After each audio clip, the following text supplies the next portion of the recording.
नमस्कार। मैं अंकित आदर्श और आप सबके साथ फिर से आ गया हूँ अपने podcast channel the voice of Rasa पे। तो आज के जो हमारे चीफ गेस्ट है ये किसी परिचय के मोहताज नहीं है। ये कौन है मैं आपको बता दूं।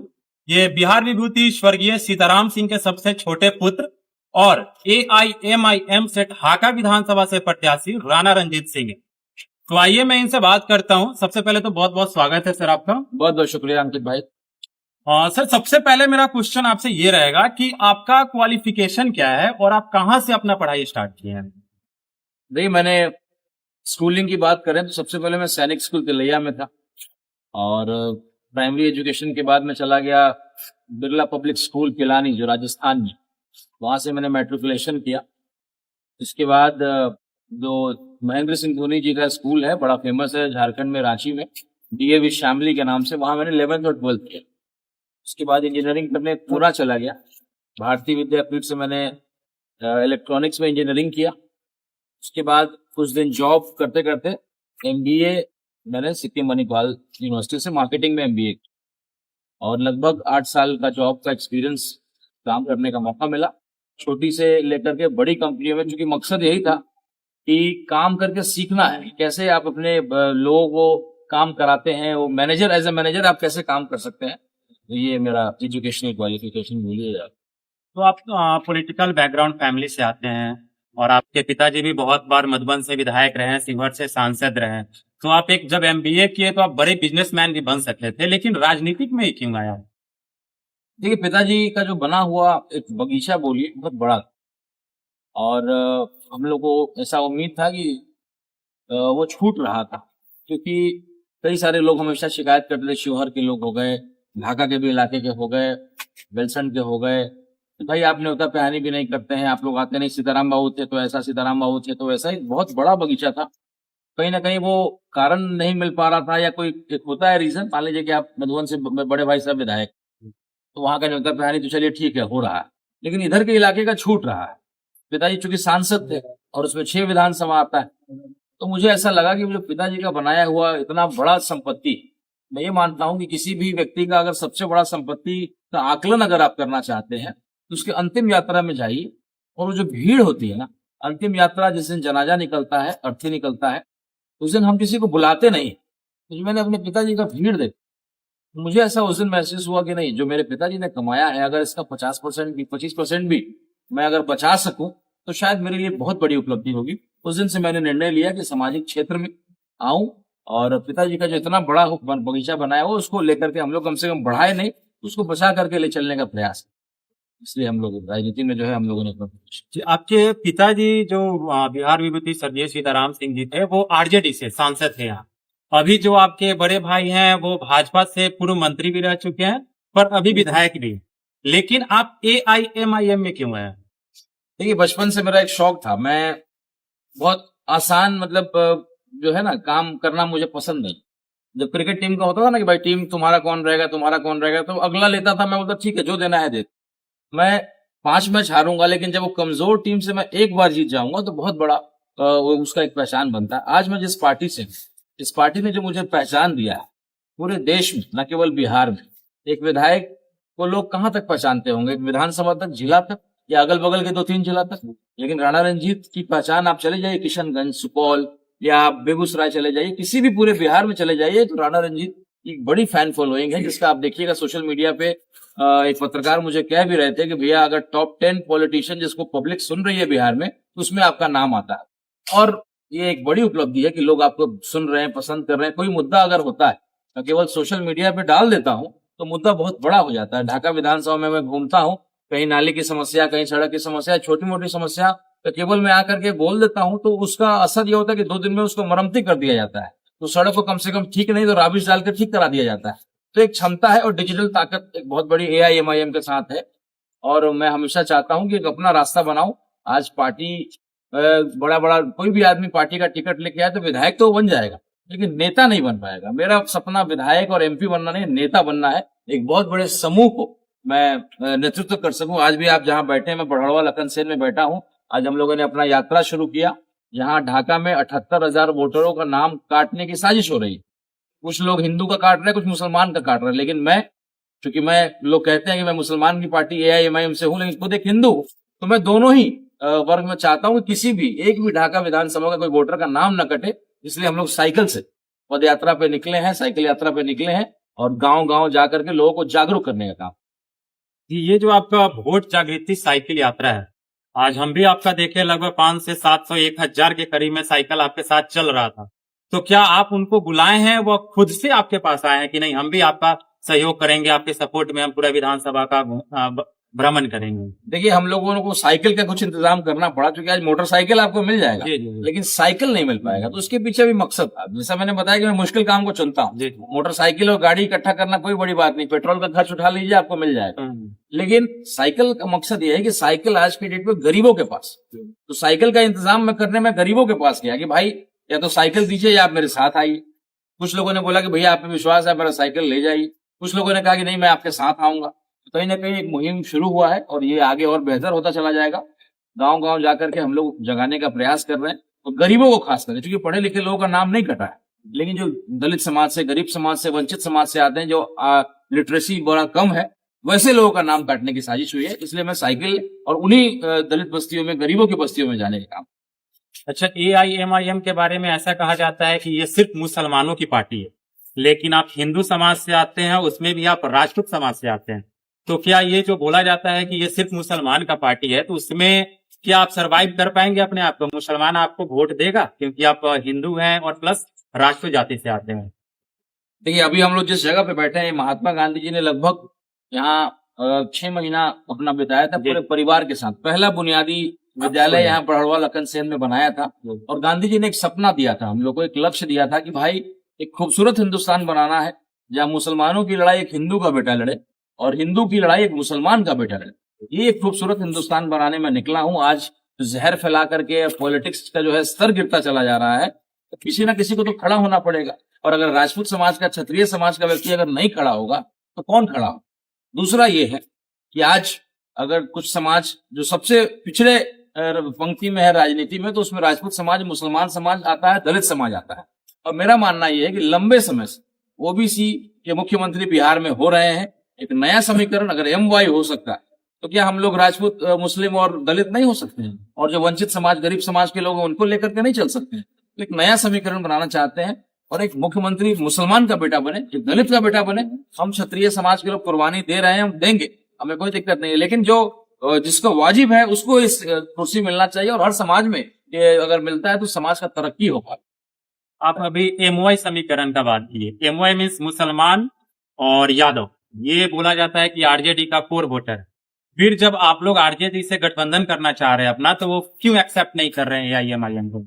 ये तो मुसलमान की पार्टी है। देखिए, RJD किसी के साथ भी गठबंधन कर सकती है, लेकिन हम लोग के साथ कभी नहीं कर सकते। ऐसा क्यों? क्योंकि उनको लगता है कि आज यादव तो हिंदू हो जाता है।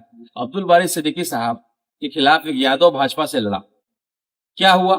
और वहां का जो समीकरण, अगर MY एक होगा तो कभी कोई हार ही नहीं सकता। टोटल यादव हिंदू हो गए, भाजपा वाले यादव को दे दिया, लेकिन मुसलमान केवल ढो रहे हैं। ठीक है, लालू जी ने रथ को रोका था अडवाणी जी का, उसका कर्जा कब तक चुकवाइएगा? तो MY समीकरण को बचाना है। अरे भाई, मुख्यमंत्री तेजस्वी जी बने कि ना बने, कम से कम नेता प्रतिपक्ष तो बने हुए हैं। जिस दिन मुसलमान की पार्टी खड़ी हो गई, मुसलमान का नेता खड़ा हो गया, तो इनकी दुकानदारी बंद हो जाएगी, MY समीकरण खत्म हो जाएगा। यादव तो पहले ही हिंदू हो चुका है। तो ये उनकी चिंता है, बिहार की चिंता नहीं है, बिहार के विकास की चिंता नहीं है। हम लोगों ने पत्र दिया, लगातार हम लोग, राहुल गांधी जी की यात्रा आई, वहां भी हम लोगों ने बताने का प्रयास किया, सेकुलर वोटों का बिखराव को रोकिए, और अगर आप सरकार बनाना चाहते हैं तो समझदारी दिखाइए, लेकिन अहंकार का चश्मा लगा हुआ। लेकिन फिर भी हम समझदारी दिखा रहे हैं। हम 243 सीटों पर नहीं लड़ रहे हैं। अगर हमें आज मकसद होता कि भाजपा को फायदा करना है या इनको नुकसान करना, तो सभी सीटों पे कैंडिडेट खड़ा कर देते। लेकिन हम बहुत चुनिंदा सीटों पे लड़ेंगे। ढाका से मैं लड़ रहा हूँ, कई लोग कहते हैं मधुबन से क्यों नहीं लड़ रहे? तो मधुबन में मुसलमान भाइयों की आबादी बहुत कम है, 25 से 30 हजार। तो मैं कहीं चला जाऊं और वहां का वोट वो बिखराव करके भाजपा को मैं मदद कर दूं, ये काम मैं नहीं करूंगा। ढाका इस उत्तर बिहार में सबसे मुस्लिम बहुल है, क्योंकि ये पार्टी मुस्लिम की पार्टी बिल्कुल नहीं है, और राणा रंजीत सिंह इस पार्टी में नहीं होता। लेकिन पिलर बेशक मुसलमानों का है, और छत जो है धर्म के सभी समाज के लोगों से ढलता है, तो पिलर मुसलमानों का है, मैं इससे इनकार नहीं। अगर मानिए यहाँ की जनता अगर आपको विधायक बनाती है, ढाका के आप विधायक हो जाते हैं, तो सबसे पहला काम आपका ढाका के लिए क्या होगा? देखिए, ढाका के 40,000 लोग मुंबई में काम करते हैं, और सब बैग फैक्ट्रियों में काम करते हैं। इतनी बेहतरीन कारीगरी करते हैं। मुझे लगता है कि पूरे देश का जो बैग इस्तेमाल हो रहा है, चाहे विद्यालय में हो चाहे ऑफिस में लेकर बैग हो, ढाका का कारीगर बना रहा है। इतनी बड़ी ताकत है ढाका की। लेकिन क्या हो रहा है यहाँ, अगर वो फैक्ट्रियां खुल जाए तो ढाका का जीडीपी कितना बेहतर हो जाएगा। जो पैसा वो मेरा भाई कमाएगा, जो आज बंबई में खर्चा कर रहा है, वो यहीं खर्च करेगा, पेट्रोल भरवाएगा, किराना तो दुकान से खरीदेगा, इलाके का जो है कहीं ना कहीं विकास हो जाएगा। तो अगर विजनरी विधायक बनता है, विधायक एक गार्जियन होता है, विधायक केवल 4 करोड़ के फंड के लिए नहीं होता है। अगर विजनरी हो तो कहीं ना कहीं अपना बुद्धि विवेक का इस्तेमाल करके उन फैक्ट्रियों से बात करके यहाँ स्थापित करे। तो मेरा पहला लक्ष्य है कि उन 40,000 लोगों को मैं यहाँ लेकर के आऊं, यही उनको काम दिलाऊं, ताकि ढाका का जो है आर्थिक स्थिति बेहतर हो सके। दूसरा, जितनी भी सड़कें यहाँ बनी हुई है, सब में नाली और पानी का निकासी का कोई इंतजाम नहीं है। इसकी वजह से क्या होता है कि साल भर में वो सड़क खराब हो जाता है। अगर नाली और पानी के निकासी का इंतजाम करते हैं तो मुझे लगता है कि वो सड़क की लाइफ 15 साल की होगी। हर साल 2 साल में खराब हो जाता है। तो पहला विधायक के रूप में 4 करोड़ रुपया, और उसके अलावा भी जो भी मैं मेरे बुद्धि विवेक से मैं ला सकूं, पहले नाली बनाऊंगा, पानी का निकासी का इंतजाम करूंगा। दूसरा, शिक्षा और स्वास्थ्य व्यवस्था को सुदृढ़ करूंगा। विद्यालयों में शिक्षकों को आना अनिवार्य हो, टाइम पे आना अनिवार्य हो, उसकी मॉनिटरिंग होगी। नौजवानों की फौज है मेरे पास, सोशल मीडिया की ताकत है, हमारे नौजवान खड़े हो जाएंगे जगह जगह कि आपको ठीक होना पड़ेगा। जगह जगह अस्पताल, जहां आप गांव में खड़े हैं बड़ौवा लखन सेन में, बगल में पीएचसी अस्पताल खुला, 10 साल बनते बनते हो गया, और बनते बनते वो टूट गया, लेकिन आज तक एक डॉक्टर नहीं आया, किसी भी व्यक्ति को आज तक पैरासीटामोल तक वहां से नहीं दिया। तो ये स्थिति, आप इंफ्रास्ट्रक्चर बनाने में पैसे खर्च कर रहे हैं लेकिन डॉक्टर ही नहीं आता। अभी जो ढाका के वर्तमान विधायक है पवन जायसवाल जी, उनका एक इंटरव्यू हमने देखा था, उसमें वो बोल रहे थे कि पहले यहाँ विपक्ष कोई नहीं था, लेकिन राणा रणजीत सिंह के आने के बाद ऐसा लग रहा है कि यहाँ कोई विपक्ष है। वो बहुत अच्छे तरीके से अपने बात को रखते हैं, और ऐसा नहीं कि मैं भगवान हूँ, मेरे से भी गलती होती है, और उस गलती को अगर ढूंढ के राणा रणजीत जी ला रहे हैं तो ये मेरे लिए सौभाग्य की बात है। तो उनको क्या बोलना चाहेंगे? बिल्कुल, एक पॉजिटिव पॉलिटिक्स है, और ये जो है इन्होंने बोला, और अब तक वो कहते थे कि भाई डिबेट कर लो, कोई कमी नहीं। मैंने ऐसा लगता था कि उन्होंने ढाका में सारे काम करा दिए, तो कम से कम उन्होंने इस बात को स्वीकारा, और हम लोगों ने विपक्ष की ताकत बताने का प्रयास किया, समझाने का प्रयास किया, और उन्होंने स्वीकारा कि भाई कुछ कमियां हैं, वो भी सकती हैं, वरना पहले अपने आप को भगवान ही मानते थे कि मैंने ढाका का सारा काम करा दिया। तो कम से कम अच्छी बात है, उन्होंने इस बात को स्वीकारा। ये पॉजिटिव पॉलिटिक्स है, ये हम लोग करना चाहते हैं। विपक्ष अगर यहाँ ठीक होता तो कई सारी चीजें पवन जायसवाल जी और बेहतर कर सकते थे, क्योंकि उनको लगता था जो मैंने कर दिया बहुत कर दिया, कोई बोलने वाला नहीं था। तो कहीं ना कहीं उन्होंने इस बात को स्वीकारा है, क्योंकि हम लोग भी उनको मानते हैं एज ए लीडर। अलग पार्टी है बेशक, लेकिन पॉलिटिशियन कहीं ना कहीं जिला में मजबूत व्यक्ति है, मैं अक्सर कहता हूँ। और विवाद भी होता है, लोग कहते हैं कि भाई शेर और बकरी से आप कंपेयर क्यों कर देते हैं। तो भाई जो सच्चाई है वो है, अगर आपका पक्ष इतना मजबूत है, विपक्ष बिल्कुल शांत होगा, तो लड़ाई बराबरी का नहीं होगा, लड़ाई बराबरी का होना चाहिए। तो कहीं ना कहीं हम लोग ने विपक्ष की भूमिका ढाका की जनता को बताया है, सिखाया है, और अब जब विधायक बनकर के काम करने का मौका मिला तो वो भी उदाहरण हम पूरे बिहार को दिखाएंगे कि विधायक की ताकत क्या है। एक विधायक अगर चाह जाए तो क्या बदल सकता है अपने क्षेत्र। अच्छा, ऐसा भी बोला जाता है जो सुनील सिंह है, राबड़ी देवी जी के मुंह भोले भाई बोला जाता है उनको, उनसे आपका रिश्ता बहुत ही बढ़िया है। अगर वो जब चाहे तब आरजेडी का टिकट आपको दिलवा सकते हैं, फिर भी आप आरजेडी से चुनाव क्यों नहीं लड़ते, ताकि आपको मुसलमान, यादव और राजपूत तीनों का वोट मिल जाए और आपको विधायक बनने में बहुत आसान हो जाएगा? देखिए, ये तो खैर कैमरा में बताने वाली चीज नहीं है, बिल्कुल बहुत अच्छे संबंध है, और आप ही के गांव में मैंने उनके बेटे की शादी भी कराई है, और एक तो अब कहीं ना कहीं उस शादी को कराने में बड़ा मेहनत भी करना पड़ा। तो स्वाभाविक है, वो पूरा परिवार मुझसे पारिवारिक रूप से जुड़ा हुआ है, क्योंकि सीताराम बाबू मेरे पिताजी आरजेडी में रहे, आजीवन रहे। तो आरजेडी के केवल सुनील बाबू ही नहीं, ऐसे बहुत सारे नेताओं से मेरा परिचय है, और मैं नाम तो नहीं बता सकता हूँ, लेकिन कई विधायकों को जो आज विधायक है उनको टिकट दिलाने में मैंने अहम भूमिका निभाई। तो हम लोगों ने जैसा बताया कि हम लोग नेता बनने निकले हैं, विधायक और सांसद बनना लक्ष्य नहीं है। अगर मैं किसी बड़ी पार्टी का टिकट लेकर के आ जाऊंगा, शायद विधायक तो मैं हो जाऊंगा, लेकिन मुझे जाकर जितनी बेबाकी से मैं आज हर बात को बोल पाता हूँ, जितना मुझे कोई रोक टोक नहीं है, वहां क्या होगा, मुझे रोक टोक किया जाएगा कि भाई ईडी सीबीआई वाला मामला जरा हिसाब से बोलिए। आज मेरे बैरिस्टर असदुद्दीन ओवैसी साहब ने मुझे फ्रीडम दिया हुआ है, लाल गमछा भगवा गमछा लेकर के घूमता हूँ। अगर आरजेडी में होऊंगा तो शायद ये नहीं लेकर घूम सकता हूँ। वहां लोग कहेगा कि हरा गमछा डालो, अरे भाई हरा गमछा मैं नहीं डालता हूँ, हरा टोपी दिल में जो मुस्लिम भाई है उसकी लड़ाई को मैं लड़ता हूँ। तो ये नाटक मुझे करने की जरूरत नहीं है। आप अगर सच्चाई में काम करिएगा, आज मॉब लिंचिंग हुई है, मैं बोलने वाला हूँ, अंत तक उसकी लड़ाई को लड़ रहा हूँ। उसके अलावा कई ऐसी घटनाएं हुई है, तो देखिए मुसलमान के साथ उसके खिलाफ या मैंने उसके लिए लड़ाई लड़ना सबके फर्स्ट का नहीं है, क्योंकि बैलेंस बनाना होता है। लोग सोचते हैं कि मुसलमान के पक्ष में बोलेंगे तो जरा बैलेंस खराब हो जाएगा, हिंदू नाराज हो जाएगा। अरे सच बोलिए, कौन नाराज होगा कौन नाराज नहीं होगा वो छोड़िए। अगर आप सच बोल रहे हैं, आज राणा रंजीत लोकसभा लड़ने आया तो मेरे ऊपर लोगों ने विश्वास नहीं किया, मात्र 20 दिन का समय था मेरे पास। लेकिन आज वही लोग जो मुझे देख करके नजर घुमा लिया करते थे वो गले लगा रहे हैं, वो बुला करके जो है इतना सम्मान दे रहे हैं। तो ये चीजें बदलती हैं, विश्वास धीरे धीरे पैदा होता है। लोगों ने सोचा था कि मैं चुनाव लड़ूंगा और चला जाऊंगा, हारूंगा तो भी चला जाऊंगा, जीतूंगा तो भी चला जाऊंगा, लेकिन मैं लगातार उसमें पार्टी में सेवा किया, जिसका फलस्वरूप हुआ कि बैरिस्टर असदुद्दीन ओवैसी साहब आए, ढाका और चंपारण की धरती पे पहली बार आए, आकर के यहाँ ढाका का गर्व बढ़ाया। लोगों ने इसको मिनी पाकिस्तान का दर्जा दे दिया था, उन्होंने हिंदुस्तान जिंदाबाद और एक एक मुसलमान का सीना चौड़ा किया, इस्लाम का सही मतलब पूरे विश्व को बताने का।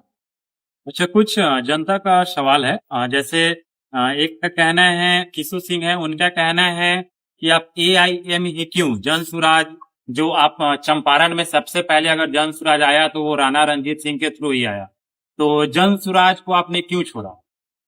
देखिए, जन सुराज से मैं चूंकि प्रशांत किशोर जी से बहुत कुछ सीखा है।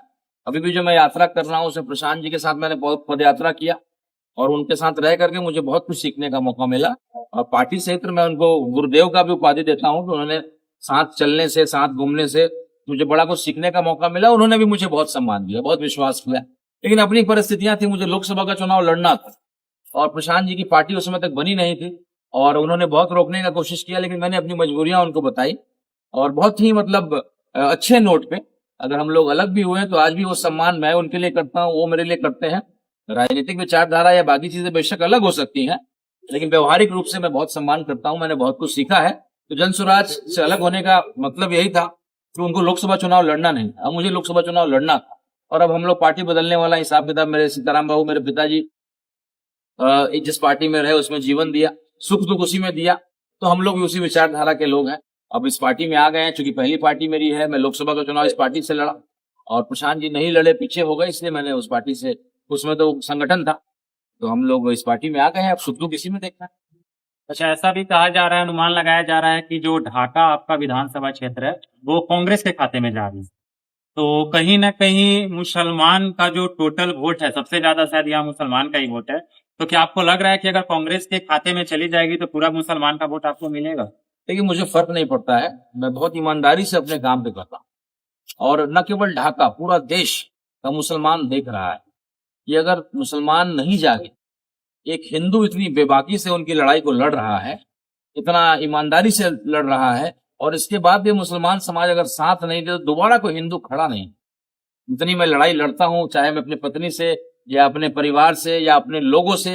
मैं जब लोकसभा का चुनाव लड़ा, मुझे कई हिंदुओं ने कहा कि भाई आपके लिए मैं जो चाहूं कर दूंगा, लेकिन ये पटन मुझे उस पार्टी में नहीं दब सकता। परिस्थितियां थी, और लेकिन धीरे धीरे जब बैरिस्टर असदुद्दीन ओवैसी साहब ने अपने रुख को बदला, चीजों को सामने लाया, पाकिस्तान और जब ऑपरेशन सिंदूर में बातों को रखा, तो बड़ा सम्मान अब हिंदू के लोग करते हैं, भले वोट दे नहीं दे, लेकिन बहुत आदर करते हैं। तो चीजें बदली हैं, आप जब समय दीजिएगा, लगे रहिएगा, तो चीजें बदलती हैं। आज जो मेरे लोग मुझे गाली दिया करते थे या जो कहते थे कि भाई किस पार्टी में चले गए हो, मुसलमानों की पार्टी में चले गए हो, लेकिन आज वो खुद कहते हैं कि नहीं, आपका सम्मान है, उस पार्टी में आप पहली पंक्ति में बैठते हैं। आज भाजपा में या आरजेडी में राजपूत समाज का कोई भी व्यक्ति पहली पंक्ति में नहीं बैठता है। तो ये सम्मान अगर आपको मिल रहा है तो ये बड़ी बात है, पहचान जो मिल रहा है वो बड़ी बात है, तो वो हम लोग के लिए सबसे मायना रखता है। हम लोग क्षत्रिय समाज से आते हैं, स्वाभिमान से ऊपर उठ करके कुछ भी नहीं है। हम लोग जा करके किसी और के अधीन काम करना पसंद नहीं करेंगे। एक बैरिस्टर साहब के नीचे काम करना, एक ईमानदार आदमी अख्तरुल ईमान साहब जैसा व्यक्ति जिसने मंत्री पद को लात मार दिया, करोड़ों रुपए को लात मार दिया, ऐसे प्रदेश अध्यक्ष के अंदर काम करना मेरे लिए गर्व का विषय। अच्छा, एक जितेंद्र यादव जी हैं जो मधुबन विधानसभा से आते हैं और कांग्रेस के प्रदेश के सचिव भी, उनका कहना है कि राणा रंजीत जी अगर मधुबन विधानसभा से चुनाव लड़ते हैं तो उनका जीत निश्चित है, लेकिन वो ढाका चलेगा। देखिए, मैंने आपको शुरू में ही कहा कि मुश्किल काम मुझे पसंद है। अगर मैं मधुबन से जीत जाता तो क्या होगा?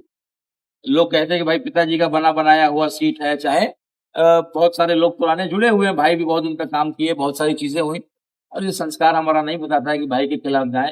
अरे भाई, सीताराम बाबू का बेटा है, मर्द का बेटा है, पूरा उत्तर बिहार मेरे लिए, हम जहाँ चाहेंगे वहां रेगिस्तान में पानी निकाल देंगे, तो ये कौन सी चीज है कि भाई वही जाएंगे? हम लोग ढाका में देखिए ना, कम समस्याएं हैं, लोग जो है दरवाजे में बैठने नहीं दिया करते थे, तरह तरह की बातें हैं। आज भी मैं चला जाऊं किसी के साथ फोटो लगा दूं तो इधर से फैसल साहब का फोन आ जाता है, हिंदू के यहाँ चला जाऊं तो पवन जायसवाल जी के यहाँ चला आता है। तो अब तो मैं फोटो बड़ा रणनीतिक रूप से डालता हूँ, जो कहावत है ना कि कुछ दांत चबाने का, कुछ दांत दिखाने का, तो अब मैं वही काम करता हूँ। तो कहीं ना कहीं नए जगह पे, लेकिन ये चैलेंजेस मुझे अच्छे लगते हैं और आसान काम पसंद नहीं है, मुश्किल काम कोई करता है। और एक पंडित जी, हालांकि एस्ट्रोलॉजी में बहुत नहीं मानता हूँ, लेकिन पंडित जी ने कहा था, यहाँ के नहीं, बिहार के नहीं, बाहर के पंडित जी ने कहा था कि बहुत दूर जाइएगा, बहुत बड़े समूह का नेतृत्व करिएगा, लेकिन रास्ता आसान नहीं होगा, संघर्ष बहुत ज्यादा होगा। तो मैंने उसको भी चैलेंज के रूप में लिया और मैं इस बात को मानता हूँ कि मेहनत मुझे बहुत करना पड़ेगा, लेकिन वो सारी चीजें जो जिसके लिए मेहनत कर रहा हूँ, जिसके लिए मैं ईमानदारी से प्रयास कर रहा हूँ, वो मिलेगा। देर होगा लेकिन मिलेगा सर। तो आपको क्या लगता है, ढाका की जनता आपको सपोर्ट करेगी इस बार विधानसभा चुनाव में? बिल्कुल ढाका की जनता सपोर्ट ही नहीं करेगी, ऐतिहासिक जीत होने वाला है। आप देखिएगा अंत तक जब चुनाव का माहौल आएगा, जब बैरिस्टर साहब आएंगे, रोड शो करेंगे, उन्होंने, बैरिस्टर साहब ने कहा है कि देखो राणा, ऐसा है कि भाई पहला हिंदू, मैं चाहता हूं कि शेरवानी पहन करके तुम सदन में जाओ, और जिस दिन इस पार्टी से एक हिंदू विधायक हो जाएगा, आप देखिएगा यूपी में कितना असर होगा। यूपी में तो राजपूतों की अच्छी आबादी है, बंगाल में कितना असर होगा। तो जो मेरे कुछ विरोधी हैं, वो अक्सर इस बात को कहते हैं कि मुसलमाने के सीट पे चले आए। अरे भाई साहब, 1.5 लाख जहां मुसलमानों की आबादी है और आरजेडी के टिकट से आप हार जाते हैं, तो इससे बड़ा आप क्या बोलिएगा उसको।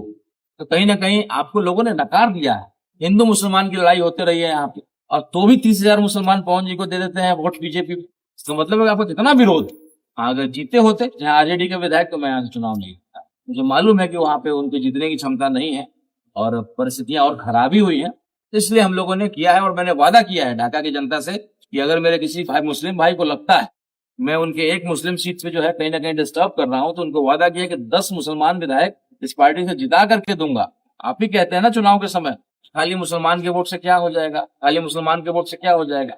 अरे तो जब हिंदू आया है, जब एक हिंदू को जिताइएगा एक सीट पे, तो आप अंदाजा लगाइए कि इस पूरे इलाके में कितना आपको हिंदू का वोट मिलना शुरू हो जाएगा। एक समीकरण जो बन जाएगा, एमआईएम जो एक मुसलमान की पार्टी अगर लोग कहते भी है, तो कहीं ना कहीं वो लीडरशिप तैयार होगा, एक क़यादत तैयार होगा, और बहुत बेबाकी से हम लोग हर समस्या का जो है बेबाकी से उसका आवाज उठा सकेंगे, चाहे दलित का मसला हो या किसी मुसलमान भाई का। जब असदुद्दीन ओवैसी साहब ढाका में आए थे, तो उस समय उन्होंने नारा लगाया था कि पाकिस्तान मुर्दाबाद, हिंदुस्तान जिंदाबाद, जिसका वीडियो बहुत ज्यादा वायरल हुआ था। और तिरंगे कलर का जो पाग था, वो बहुत ऐसे बड़े बड़े न्यूज चैनल के डिबेट में उनसे पूछा गया कि सर ये ढाका कहाँ पे है, आप ढाका तो हम लोग बांग्लादेश में ढाका जानते थे, लेकिन ढाका आप कहाँ गए। तो उनका कहना था कि हाँ, बिहार में एक ढाका है जहाँ पे राणा रंजीत साहब विधानसभा का चुनाव हमारे हिंदू नेता लड़ रहे हैं। तो वो आपका ख्याल कहाँ से आया कि उनको तिरंगे कलर का पाग पहना के और फिर हम ढाका में उतारे? देखिए, मुझे याद है जब बैरिस्टर साहब यहाँ आने वाले थे, उन्होंने एक दिन पहले अनाउंस किया था कि भाई मैं कल बहादुरगंज जा रहा हूँ, सीमांचल का कोई इलाका था, और दूसरा बोले कि एक और जगह जा रहा हूँ, ढाका का नाम उनको याद नहीं था। उन्होंने बोला एक और जगह जा रहा हूँ जहाँ के कन्वीनर राणा रंजीत जी होंगे, तो ढाका का नाम याद नहीं था। और आज मुझे पूरा विश्वास कि बिहार में अगर सबसे ऊपर और जो चर्चित हुआ जो सम्मान उनको मिला, और उनको ही नहीं मिला, उन्होंने जो हमारे हिंदुओं को भी सम्मान दिया, मुस्लिम भाइयों को सम्मान दिया, और आज इंडिया का पाकिस्तान का मैच क्रिकेट का हो, चाहे सरहद पे मुकाबला हो, लोग मुसलमान भाइयों को संदेह की नजर से देखते।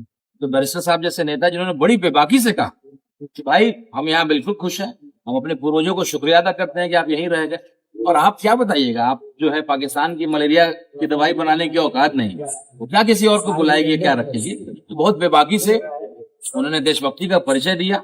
और जो तिरंगा साफा, उन्होंने कहा कि भाई आज तक किसी ने पूछा ही नहीं, मेरे भाई राणा ने मुझसे पूछा तो मैंने पहन लिया।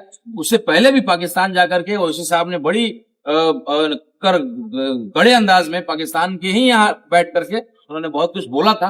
उस वीडियो को बाद में लोगों ने वायरल किया, तो फिर बाकी लोगों ने देखा बहुत राष्ट्र के प्रति जो है उनका लगाव बहुत अधिक है। सबसे ऊपर संविधान को और देश को रखते हैं, उसके बाद ही किसी और चीज को रखते हैं। तो एक जो छवि था उनका, निश्चित रूप से वो बदला है, और मैं उनके करीब हूँ। मुझे उन्होंने बोला है कि हिंदू बन के काम करिए, और लोगों को बताइए कि अगर मैं आपको थोड़ा भी हिंदू होने का जो है आपको कहीं का आपको तकलीफ हो या आपको लगे 1% भी आपके साथ कुछ ये हो रहा है, तो आप बताइएगा, वो भी मैं आपको मना नहीं करूँ। तो इतना फ्रीडम मुझे मिला है, मेरी धर्म अलग होकर के भी अगर मुसलमानों की पार्टी, तो इतना सम्मान मुझे मिलता है।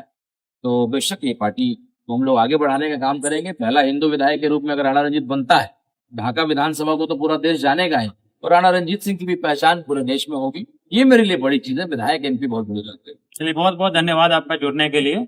बहुत बहुत शुक्रिया।